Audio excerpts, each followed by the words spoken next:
we're diving into the difference between filters like categories and tags. There sometimes can be confusion about what each field is and when to use one versus the other. So let's clear up some of that.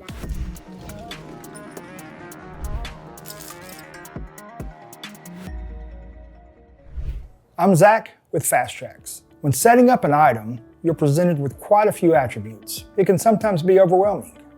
There's categories, departments, manufacturers and brands, and tags. While they're very similar, each has its own unique characteristics. There's also things to take into consideration when assigning them.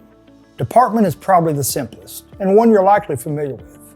But in addition to being a filter, it also sets some default behaviors on items, such as the POS flag, which controls taxing and age restriction. It also holds the accounting codes used for GL exports, as well as other things such as reorder levels. While these can be overridden on the item, they're usually set on the department. Setting it here reduces the risk of you forgetting to set them, and it also ensures consistency. Following department is manufacturer and brand. This is a flat filter designed as standalone fields, as many discounts and buy downs are now either manufacturer or brand based. This allows you the flexibility in setting those here and not forcing you to use one of your category levels for it. Next are categories. This is a hierarchical filter, meaning it contains multiple levels, like a pyramid.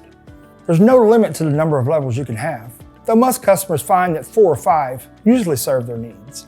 Its primary use is to filter quickly via drill down or tree nodes. A great example of this is mass updates, where categories is the default filter. Being that it's hierarchical though, each child may only have one parent, so it may not be optimal for all your filtering needs. For example, item A is a carton of cigarettes, and you set the category Level 1 cigarettes, Level 2 carton, Level 3 menthol.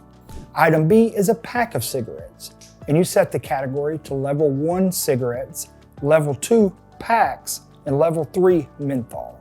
In this scenario, you wouldn't be able to filter to all menthol cigarettes since the items have a different Level 2. This is where tags come in. Tags are a flat filter that can be considered the catch-all attribute.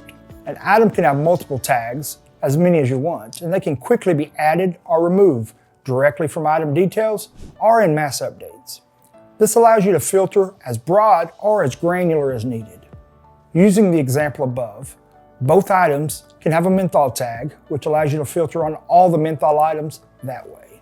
So all of the above filters can be used all throughout the system, from reporting to mass updates to inventory definitions.